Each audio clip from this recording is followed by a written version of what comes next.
Gold and silver are posing a real threat to globalism, so much so that some organizations are now using it to make a case for international cooperation. Let's explore.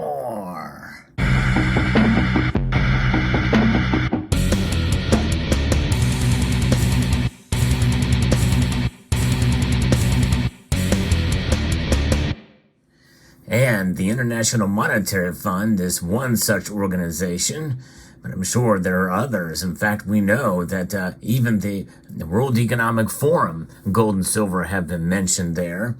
But some of you may remember I posted a video which actually has turned out to be my most popular video recently about the IMF and how they are making a suggestion, a very strong suggestion to Zimbabwe that they not issue or use gold in order to fight inflation.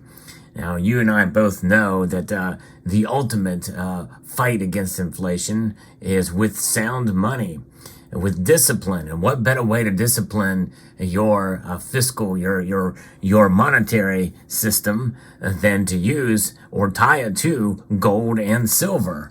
In this case, they are using, in this particular article here, that the IMF has published that talks about how international cooperation can be essential for a stable global monetary system.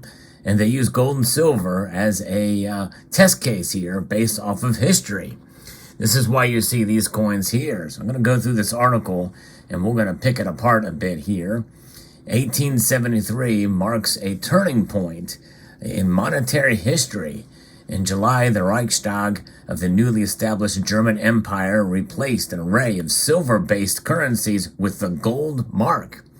In September of that year, the Paris Mint limited silver coinage, ending the double gold-silver monetary standard France had maintained for decades. And earlier that year, the U.S. Congress legislated that phasing out the temporary paper currency of the Civil War years to replace it with a gold dollar once the government resumed specie or coin payments, which happened in 1879. With the United Kingdom already on gold by the end of the 1870s, all the world's leading industrial nations used gold currencies. Silver, which until 1873 had been on an equal footing with gold, became a secondary currency metal used mostly by periphery countries. The monetary impact was stark. According to what the IMF is saying here, between 1873 and the end of the decade, silver depreciated by some 20% relative to gold, after having traded at stable exchange values for 70 years. Gold countries experienced severe deflation that lasted until the early 1890s. The real repercussions are more difficult to assess because comprehensive national accounts for the 1870s are lacking, but indicators such as industrial production point to a severe and long recession in several countries. In Germany, the post-1873 years are known as the Gutestreich, or a period of crisis. And this is where we go into the global bimetallism. The 19th century currency systems operated very differently from today's monetary system. Money was tied to precious metals. Bullion, coins, species were minted from bullion, and paper money could be exchanged for bullion at guaranteed exchange values. That's right. Take a good hard look. This is some example of European gold and silver that may have circulated at or some are part of during that time. In the early 19th century, most countries tied their currencies to silver, except the UK in the beginning of the mid-30s, 1830s, the United States, which were on gold. That's right, the cross of gold speaks of bimetallism, the crime of 1873. It's kind of what was referenced, why we went to the gold standard instead of the bimetallic standard. And so the IMF points out in this piece, essentially about it's going to be referencing two different events that occurred during that time period, which really is a case against gold and silver, but we're going to come back to that in a moment. But France tied its currency to both gold and silver per an 1803 Napoleonic law. The French mint paid 200 francs for a kilo of silver and 3,100 francs for a kilo of gold. France's double price guarantee established global bimetallism. It ensured not only a stable exchange value of 15.5 between silver and gold, in other words, that's the 15.5 to 1 gold to silver ratio that was set during these times, and gold, but also a quasi-fixed exchange rates between all countries on gold and silver currencies. And most of us have heard about that 15 to 1 exchange rate. But that was essentially manufactured exchange rate there. Global bimetallism worked as long as both gold and silver coins circulated in France. France would then operate as a global monetary stabilizer, kind of like what the United States does today with the dollar. Crazy to think about. And this is how far we've gone. This becomes the standard, and the top, whereas back then it was France, operating with gold and silver, both metals. And they would operate through a monetary stabilizer through a mechanism called Gresham's Law. Most of us have heard of Gresham's Law. We're going to talk about how it was used in this particular case. The changes in the global quantities of gold and silver translated primarily into changes in France's currency composition, while exchange rates between gold and silver currencies remained stable. Bimetallism was better at stabilizing prices than a regime based on only one currency, metal, as supply shocks to gold and silver partially offset one another. Those shocks are something that was very wild at the time. So Gresham's Law states that in fixed exchange rate systems, bad money drives out good.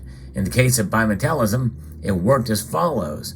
The mint fixed the relative price of two currency metals. If the supply of one metal increased, for example, because of new discoveries or currency reforms that demonetized that metal, its mark price would tend to fall, generating an incentive to bring bullion to the mint and convert it into coins to take advantage of the price guarantee.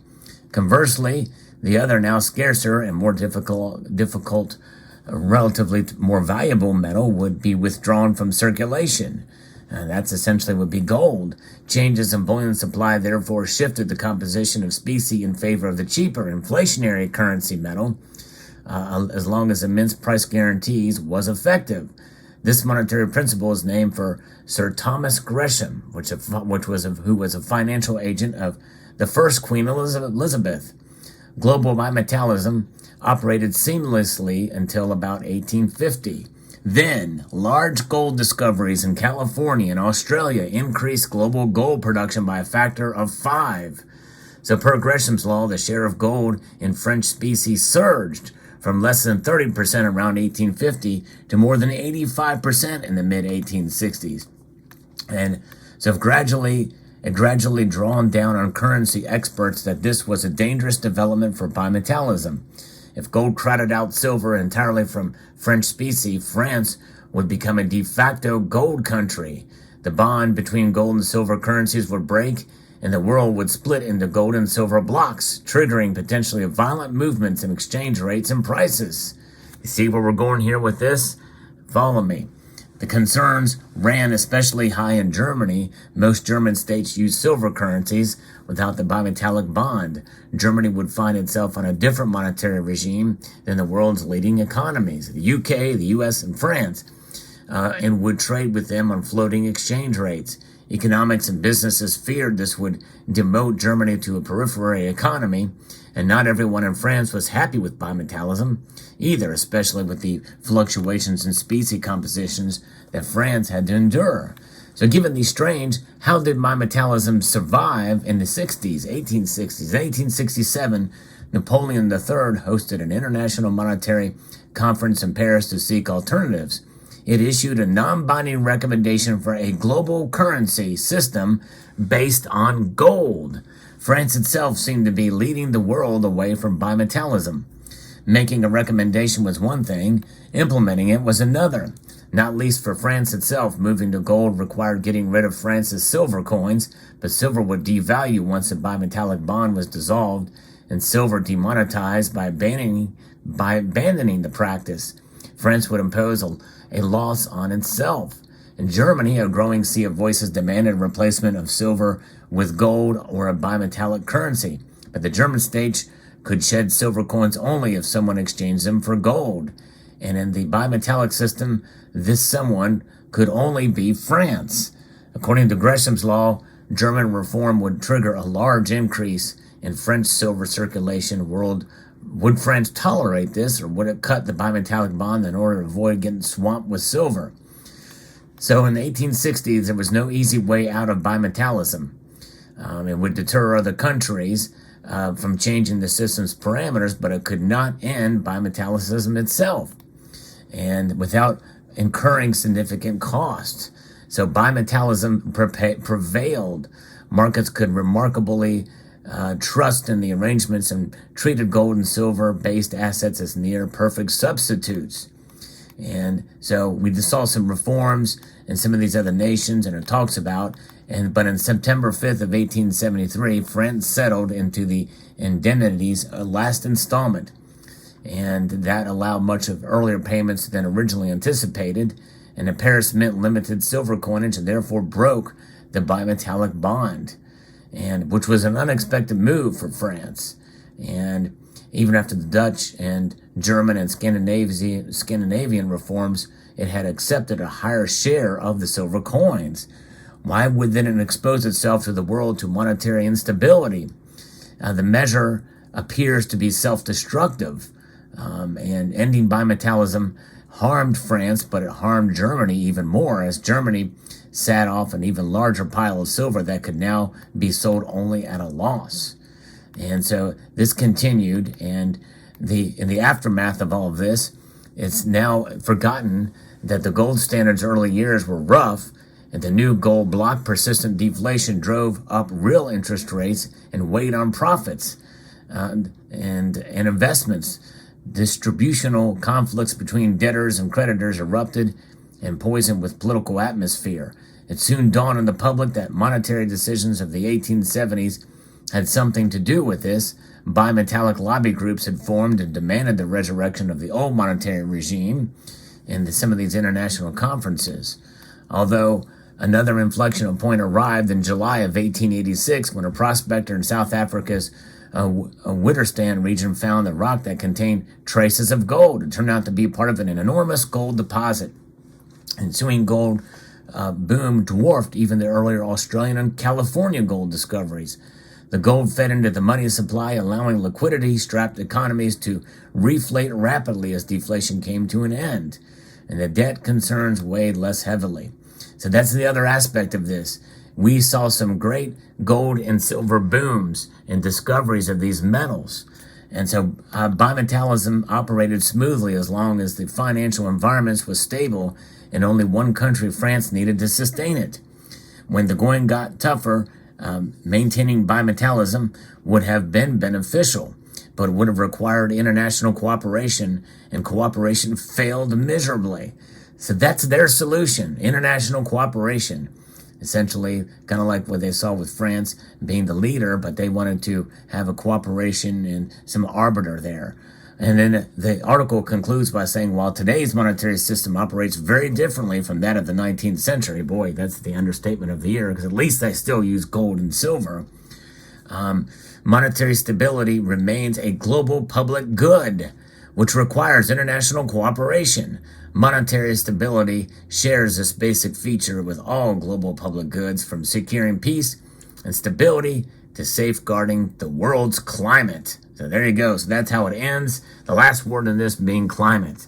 We know what that means. ESG, environmental social governance. And by the way, this is on the IMF's website, which is kind of amazing that they tackled this issue. But you think about it's trying to appease maybe to gold and silver enthusiasts and stackers and those who believe in sound money. They recognize Gresham's law, which in a sense, even though they're not meaning to, they're basically making the case for gold and silver in a roundabout way. But they're trying to argue against it because of all those gold and silver discoveries. Remember the Comstock lodes and all of the discoveries that we saw in the New World and the Americas with silver and gold throughout this time, and also in Australia. Well, those discoveries have been found, and largely they've been picked through. There's not going to be any more large discoveries of gold and silver like we saw in those days. Those days are long gone. Gold and silver are essentially rare in terms of their peak production and the like, as far as how much is out there compared to the amount of people in the world per capita. And so that argument falls flat on its face. Given the population at the time, those gold and silver booms are long gone. And so we could definitely have a system where we could use bimetallism and we could use gold and silver as some sort of standard. It's funny, as I'm looking at this piece, they also have a link to other articles here. One of them says, in defense of globalization. Well, I tell you what, there is a certain aspect of some folks out there, and of course, many of that watch this video and understand we are not for globalism. National identity, sovereignty is really the paramount here. And the world's economies can certainly, and the world's central banks and nation states, they can figure it out on their own. And by the way, many of them are, especially in the BRICS nations, they are talking about at least moving to a gold standard or something like it, because they don't want to be tied to all these other currencies around the world that practice monetary theory. But it's also another reason is some of these nations are just in fact in big trouble with their economies these days, like Zimbabwe and others. They're basically, and Iran as well. They've got no other choice but to go to gold and silver. And sooner or later, we very well may run in the same boat. That's why most of the Western nations, they hold the most gold when they all combine together in terms of their central banks. So even though they're pushing for globalism, they understand in the long run, the ultimate fail-safe is gold. And by the way, silver is certainly a metal that could certainly be used for transactions, as it has been. It is, other than copper, silver has been used as money more than any other metal in the history of the world. So there you have it. Let me know what your thoughts are about this story and their arguments. They fall flat on their face. Gold and silver, national identity, national sovereignty rules the day. And I tell you what, we have our own individual liberty and individual sovereignty when we hold gold and silver, no matter what is stamped on the metal. When we hold them, we are our own sovereign entity in terms of our finances and our independence and our freedom. And that's what it's about. And by the way, there are some states here in the United States that are moving in that direction as well. And I think that's a wonderful thing. You bring power back to the people, as close to the people as possible. And when you have state governments that are doing that here in the United States, it can happen in other regions around the world too, entities, states, provinces. I encourage you to look into it. But nonetheless, there you have it. Let me know what your thoughts are in the comment section below. Hope you found this video educational, informative, and insightful. I'd like to extend a multitude of gratitude to you all for taking the time to watch, and to encourage you to please rate, share, comment, and subscribe.